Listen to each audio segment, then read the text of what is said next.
एक बड़ा ही सुंदर राज्य था। वहां एक राजा राज करता था। राजा के पास बहुत सोना और हीरे थे। उनकी एक प्यारी सी बेटी थी। राजा अपनी बेटी से बहुत प्यार करते थे। वो उसे दुनिया भर की खुशियां देना चाहते थे, लेकिन राजा थोड़े लालची भी थे। उन्हें और सोना और दौलत चाहिए था। एक दिन एक महान ऋषि राजा के राज्य में आए। राजा ने उनका बहुत स्वागत सत्कार किया।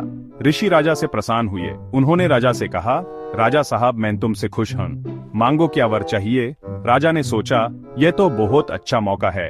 राजा ने कहा, महाराज, मैं चाहता हूं कि मैं जिसे भी छूं वो सोना बन जाए। ऋषि ने कहा, तथास्तु, लेकिन सोच लो, ये वर तुम्हारे लिए मुसीबत भी बन सकता है। राजा ने ऋषि की बात नहीं सुनी। वो तो बस अपने सोने के सपनों में खोया हुआ था। राजा ने खुशी से अपना हाथ आगे बढ़ाया और अपनी गड्डी को छुआ। गड्डी सोने की बन गई। राजा बहुत खुश हुआ। उसने अपने आसपास की सारी चीजें सोने की बना दी। उसने सोचा, अब मैं दुनिया का सबसे अमीर राजा बन जाऊंगा। राजा को बहुत भूख लगी थी। उसने अपने नौकर को खाना लाने कहा। नौकर खाना लेकर आया, लेकिन जैसे ही राजा ने खाना छुआ वो सोना बन गया। राजा परेशान हो गया। उसने पानी पीने की कोशिश की, लेकिन पानी भी सोने का बन गया। राजा को समझ आ गया था कि उसने क्या कर दिया है। वो अपनी बेटी को गाले लगाना चाहता था, लेकिन डर के मारे पीछे हट गया।